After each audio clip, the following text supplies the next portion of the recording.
सभी को नमस्कार। आज हम शिक्षा टॉपिक पर चर्चा करेंगे। बीएड, डीएड, एमएड में शिक्षा एक महत्वपूर्ण टॉपिक है। शिक्षा को मनुष्य के सर्वांगीण विकास की प्रक्रिया माना जाता है। के.टी. मार्गरेट कहती हैं, शिक्षा केवल मेरे द्वारा पढ़ाना और आपके द्वारा ग्रहण करना नहीं है, बल्कि यह विकास की प्रक्रिया है जो शिक्षक और शिष्य दोनों में चलती है।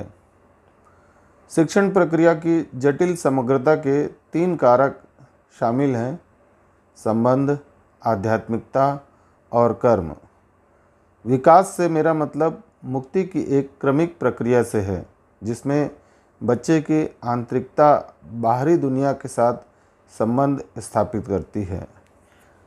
जब हम शिक्षा के अर्थ की बात करते हैं तो शिक्षा से तात्पर्य हम यह मान के चलते हैं कि शिक्षा व्यक्ति के सर्वांगीण विकास की एक प्रक्रिया है। शिक्षा द्वारा मानव की जन्मजात पार्श्विक प्रवृत्तियों का शोधन करना है, जिसके फलस्वरूप वह एक सामाजिक प्राणी बनता है। शिक्षा के द्वारा मनुष्य के व्यवहार में परिवर्तन आता है। जब हम शिक्षा के अर्थ को देखते हैं तो हम पाते हैं कि शिक्षा को किसी एक निश्चित अर्थ में बांधा नहीं जा सकता है। इसीलिए शिक्षा के अर्थ को हम 5 भागों में बांटते हैं। सबसे पहला शिक्षा का शाब्दिक अर्थ, दूसरा शिक्षा का संकीर्ण अर्थ, तीसरा शिक्षा का व्यापक अर्थ, चौथा शिक्षा का विश्लेषणात्मक अर्थ और 5वां है शिक्षा का वास्तविक अर्थ। शिक्षा का शाब्दिक अर्थ के अंतर्गत हम शिक्षा को भारतीय संदर्भ में और पाश्चात्य संदर्भ में, दोनों संदर्भ में देखते हैं। सबसे पहले हम देखते हैं भारतीय संदर्भ में। शिक्षा शब्द शिक्ष धातु से बना है। शिक्ष का अर्थ ज्ञान प्राप्त करना, विद्या ग्रहण करना, जिसमें आ प्रत्यय लगने पर शिक्षा शब्द बना है। शिक्षा को विद्या शब्द का पर्यायवाची भी माना जाता है। विद्या शब्द की उत्पत्ति विद धातु से हुई है। विद का अर्थ जानना होता है। इस प्रकार विद्या का अर्थ हुआ ज्ञान। शौपनिषद के अनुसार विद्या से आशय उस ज्ञान से है जिसको प्राप्त करने के पश्चात कुछ और जानना शेष ना रह जाए। इस अर्थ में विद्या से तात्पर्य है आत्मज्ञान, यानी स्वयं को जानना। इसके बाद हम पाश्चात्य संदर्भ में शिक्षा के अर्थ को जानने का प्रयास करेंगे। शिक्षा को अंग्रेजी में एजुकेशन कहा जाता है और एजुकेशन शब्द की उत्पत्ति लैटिन भाषा के निम्न शब्दों से मानी गई है। एजुकेटम, जिसका अर्थ होता है to train, act of teaching और ट्रेनिंग अर्थात शिक्षण कार्य। एडुसियर, जिसका अर्थ होता है to lead out, to bring forth अर्थात संवर्धन करना, पथ प्रदर्शन करना, विकसित करना अथवा निकालना, यानी आंतरिक शक्तियों को बाहर निकालना।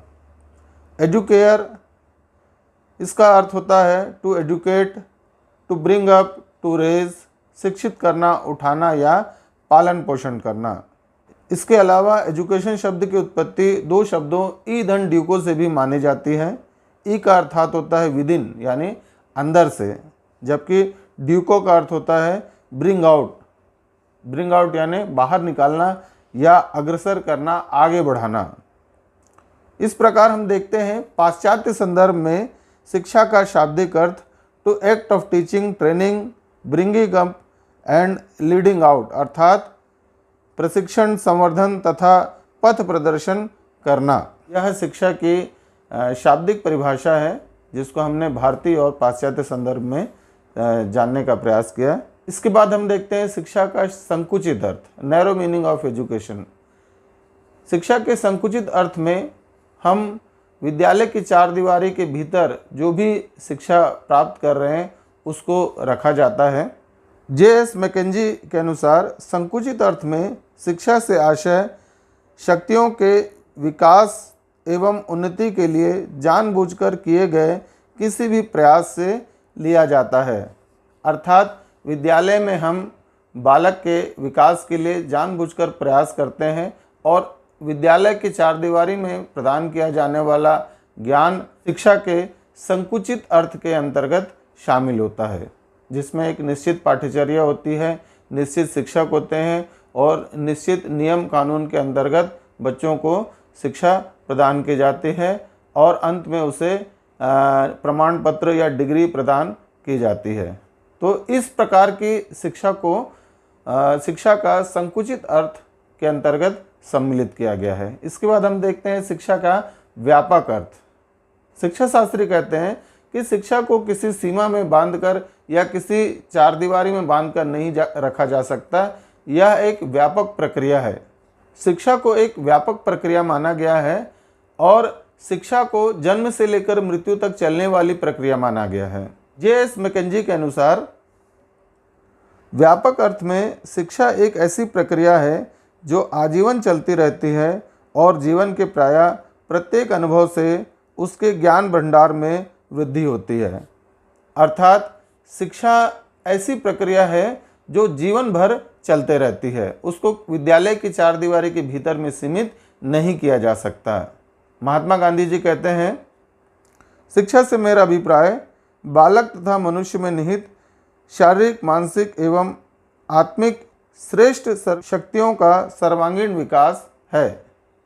अर्थात केवल मानसिक विकास ही नहीं, शारीरिक और आध्यात्मिक और आत्मिक विकास की बात भी महात्मा गांधी करते हैं। अभी तक हमने शिक्षा के शाब्दिक अर्थ, संकीर्ण अर्थ और व्यापक अर्थ को देखा। तीनों ही अर्थ को देखने के बाद हमें शिक्षा की कुछ विशेषताएं देखने मिलती है और इन विशेषताओं के आधार पर शिक्षा को समझने का प्रयास किया गया है और जिससे हमको समझ में आता है कि वास्तव में शिक्षा क्या है। तो इसको शिक्षा के विश्लेषणात्मक अर्थ के अंतर्गत रखा गया है, जिसमें निम्न बिंदु के आधार पर हम शिक्षा के अर्थ को समझ सकते हैं। शिक्षा का विश्लेषणात्मक अर्थ। सबसे पहला है शिक्षा के क्षेत्र की व्यापकता।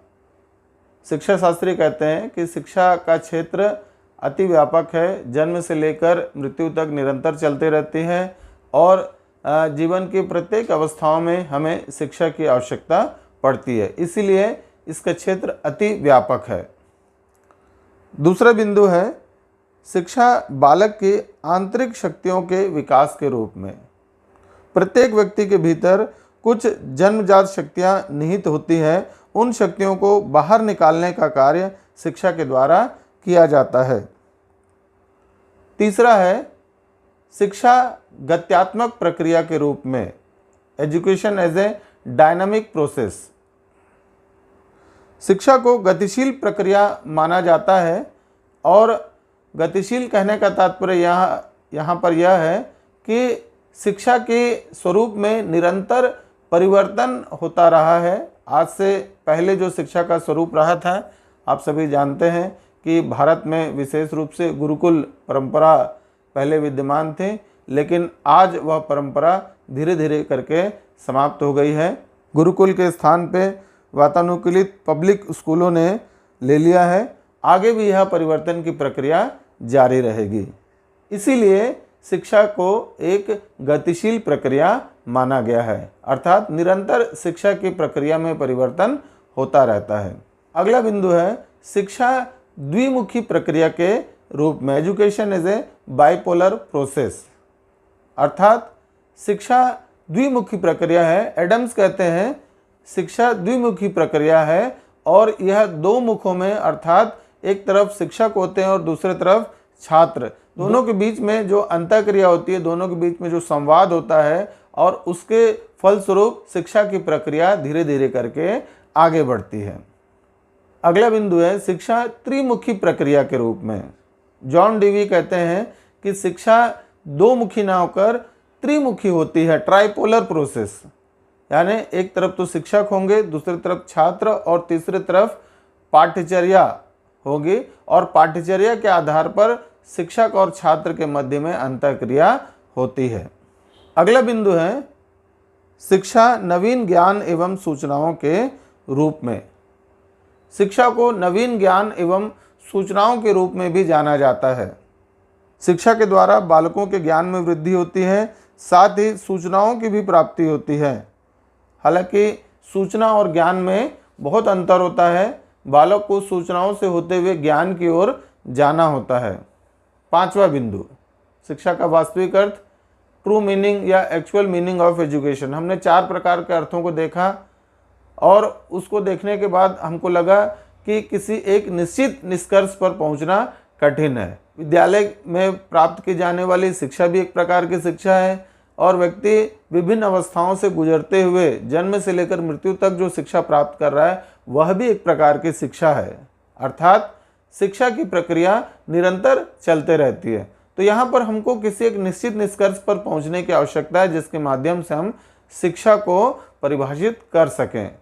शिक्षा का वास्तविक अर्थ कि शिक्षा हमें समाज के साथ सामंजस्य स्थापित करने में सहायता प्रदान करती है।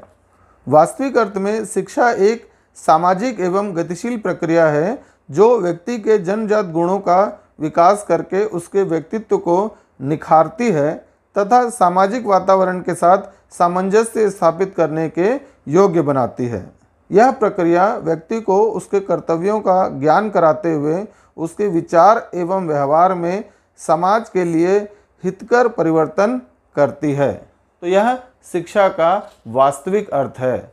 वास्तव में शिक्षा समाज के लिए हितकर होनी चाहिए, शिक्षा समाज के लिए लाभकारी होनी चाहिए और शिक्षा के माध्यम से व्यक्ति का सामाजिकरण किया जाता है, अर्थात व्यक्ति को समाज में रहने योग्य बनाया जाता है। अब हम देखते हैं शिक्षा की कुछ परिभाषाएं। सबसे पहली परिभाषा है, महात्मा गांधी के अनुसार शिक्षा से मेरा अभिप्राय उन सर्वश्रेष्ठ गुणों का प्रकटीकरण है जो बालक और मनुष्य के शरीर, मस्तिष्क और आत्मा में विद्यमान है। फ्रॉबेल के अनुसार शिक्षा वह प्रक्रिया है जिसके द्वारा बालक की जन्मजात शक्तियां बाहर प्रकट होती है। पेस्टोलॉजी के अनुसार शिक्षा मनुष्य की जन्मजात शक्तियों का स्वाभाविक, सामंजस्यपूर्ण और प्रगतिशील विकास है। स्वामी विवेकानंद के अनुसार शिक्षा मनुष्य में अंतर्निहित संपूर्ण पूर्णता का प्रकटीकरण है। जॉन डेवी के अनुसार शिक्षा व्यक्ति में उन समस्त क्षमताओं का विकास है जो उसको वातावरण को नियंत्रित करने तथा अपनी भावी संभावनाओं को पूर्ण करने के योग्य बनाती है। इस प्रकार हम देखते हैं कि सभी शिक्षा शास्त्रियों ने शिक्षा के परिभाषा को व्यक्ति के भीतर में छुपी हुई क्षमताओं को बाहर निकालने की एक प्रक्रिया के रूप में माना। शिक्षा का तात्पर्य बाहर से ज्ञान को भीतर ठूसना नहीं है, बल्कि व्यक्ति के भीतर में जो शक्तियां छुपी हुई है, जो क्षमताएं छुपी हुई है, उन क्षमताओं को बाहर निकालने में सहायता प्रदान करना है। मुझे लगता है कि शिक्षा का अर्थ और शिक्षा की परिभाषा आपको समझ में आई होगी। आपने ध्यान से सुना, इसके लिए आपका बहुत बहुत धन्यवाद।